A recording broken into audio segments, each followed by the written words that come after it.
राह संघर्ष की जो चलता है, राह संघर्ष की जो चलता है, सूर्य बनकर वही निकलता है, सूर्य बनकर वही निकलता है। दोस्तों, मैं सैयद वकार फिर हाजिर हूँ एक नई मोटिवेशनल कहानी के साथ। आज का ये जो प्रेजेंट दौर चल रहा है और ये जो टाइम चल रहा है, इससे रिलेटेड आज कुछ बातें मैं आपके साथ शेयर कर रहा हूँ। दोस्तों, ये वीडियो लेक्चर है आत्मविश्वास पर, और आज मैं आत्मविश्वास, सेल्फ कॉन्फिडेंस, इस विषय पर, इस टॉपिक पर इस वीडियो लेक्चर में चर्चा कर रहा हूँ। तो वीडियो पूरा देखें आप। और आज का जो प्रेजेंट टाइम चल रहा है, ये लॉकडाउन चल रहा है, कोरोना वायरस चल रहा है, तो ये इंसान को निराश ज़िंदगी के अंदर और होपलेस लाइफ की तरफ लेकर के जा रहा है। तो मैं इस 4 या 5 मिनट के वीडियो में कुछ बातें आपके साथ शेयर कर रहा हूँ। पूरा वीडियो आप ज़रूर देखें। दोस्तों, छोटी सी कहानी आपके साथ शेयर करता हूँ, उसके बाद मैं इस टॉपिक पर डिटेल में बात करता हूँ। ये कहानी है एक ऐसे जानवर की, एक ऐसे एलिफेंट की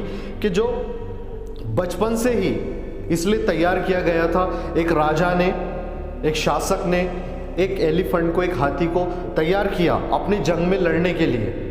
बचपन से ही जब हाथी छोटा था तो उसने उसको ट्रेनिंग देना शुरू किया, और ट्रेनिंग देने के बाद वो हाथी बड़ा हुआ, और बड़ा होने के बाद वॉर्स में और जंग में लड़ने लगा।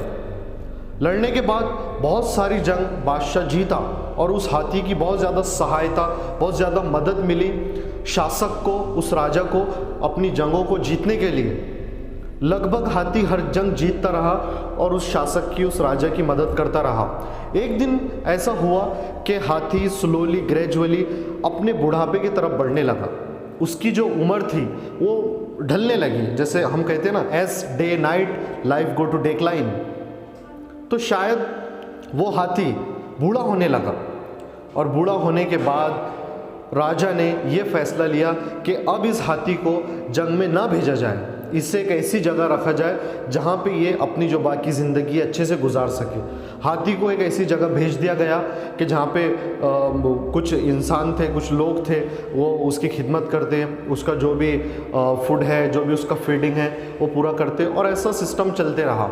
एक दिन क्या हुआ, हाथी उस जगह से निकल गया, जिस जगह पे हाथी को रखा गया था वो वहाँ से निकल गया और जंगल की तरफ जाने लगा। जंगल की तरफ जब हाथी जाने लगा तो उसे पानी की प्यास लगी।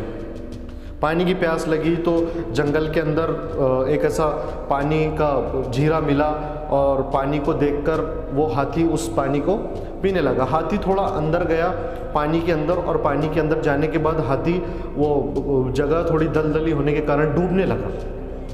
जब हाथी डूबने लगा तो जो उसके खिदमतगार थे, हाथी की खिदमत करते थे, उसकी सेवा करते थे, देख रेख करते थे, उन्होंने जब देखा तो बादशाह तक ये पैगाम पहुंचाया कि जो हाथी जंग में आपकी सहायता करता था, आपकी हेल्प करता था, आपके लिए बहुत सारी जंग उस हाथी ने जीता है, आज वो पानी के अंदर डूब रहा है।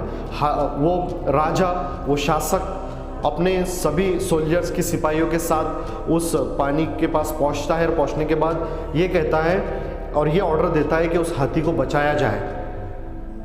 जब सोल्जर्स ने ऐसी कोशिश की उस हाथी को बचाने के लिए, उन्होंने कुछ रस्सियाँ, रोप वगैरह उस हाथी को बांधा और उसे बचाने की कोशिश की, तो शायद वो हाथी पानी के अंदर डूबने ही लगा, वो उसे बचा नहीं सके। राजा ने जब एक ऐसा सेंटेंस कहा, एक ऐसा जुमला कहा, अब वो जुमला मैं आपके साथ शेयर कर रहा हूँ। वो जुमला सुनने के बाद हाथी के अंदर एक ऐसा मोटिवेशन आया, एक ऐसा इंस्पिरेशन आया कि वो सेंटेंस क्या था मैं अब आपके साथ शेयर कर रहा हूँ। राजा ने कहा कि जिस इनिमीज, जो हमारे दुश्मन थे, जिनके साथ ये हाथी जंग लड़ता था, अपने कुछ सिपाहियों को उनके कपड़े पहनाइए, उनके ड्रेस पहनाइए, और इस हाथी के सामने लाइए, और ये हाथी को ये दिखाइए कि ये जो सोल्जर है अपोजिट साइड के, ये आक्रमण कर रहे हैं उस हाथी के ऊपर।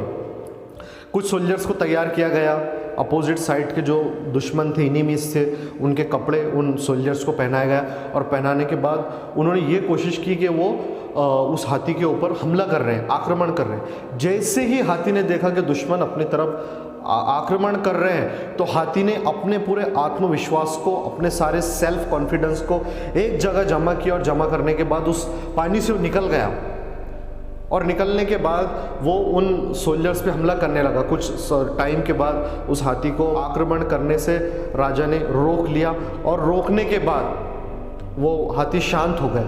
लेकिन दोस्तों, हमने ये कहानी से एक सीख सीखी है, एक बात सीखी है कि जब तक के इंसान के अंदर जान है तब तक के उसने अपने अंदर आत्मविश्वास और सेल्फ कॉन्फिडेंस रखना चाहिए। दोस्तों, ये जो स्पीच मैं आपके साथ मोटिवेशनल स्पीच दे रहा हूँ, एक दिन शायद मेरे अंदर ये हिम्मत नहीं थी कि मैं एक जुमला भी आगे कह सकूं, but today I am sharing the motivational talks, organising the programme of career guidance in my institute Desire coaching classes. लेकिन ये सारी चीज़ें कब आई? मैंने अपने सेल्फ कॉन्फिडेंस को बढ़ाया, अपने आत्मविश्वास को बढ़ाया है कि नहीं, ये काम मुझे करना है तो करना है। शायद आज का जो टाइम चल रहा है, बहुत सारे लोग ज़िंदगी से हार रहे हैं, बहुत सारे लोग बिजनेसमैन परेशान हैं, वो अपने आत्मविश्वास को कमज़ोर हो रहे हैं। इंसान का आत्मविश्वास कब बढ़ता है? तब उसको छोटे काम में भी कामयाबी मिलती है। वो जो भी ज़िंदगी में काम करता है उसको कामयाबी मिलती है तो उसका सेल्फ कॉन्फिडेंस बढ़ता है। लेकिन जब उसे फेलियर मिलता है तो सेल्फ कॉन्फिडेंस लूज़ होता है। और आज ये टाइम में लोगों को फेलियर का सामना ज़्यादा करना पड़ रहा है और लोग फेलियर से डर के अपने आत्मविश्वास को खो रहे हैं, अपने सेल्फ कॉन्फिडेंस को डिक्रीज़ कर रहे हैं। मैं चाहता हूँ कि शायद ये जो टाइम है ये कुछ समय बाद निकल जाएगा, लेकिन अभी ये समय है कि हम अपने आत्मविश्वास को बढ़ाएं। ज़िंदगी के अंदर हम कुछ नई शुरुआत करें, हम कभी निगेटिव थॉट्स अपने माइंड में ना आने दें। आज स्कूल है, कॉलेजेस, बिजनेस, लगभग सब चीज़ें बंद है, एक दिन आएगा कि सब खुल जाएंगे। तो अभी हमें ज़रूरत है कि हम अपने सेल्फ कॉन्फिडेंस को और आत्मविश्वास को बढ़ाएं। अगर ये वीडियो आपको अच्छा लगा तो लाइक कीजिए, कमेंट कीजिए और सब्सक्राइब भी कीजिए। Thank you so much, thank you so much.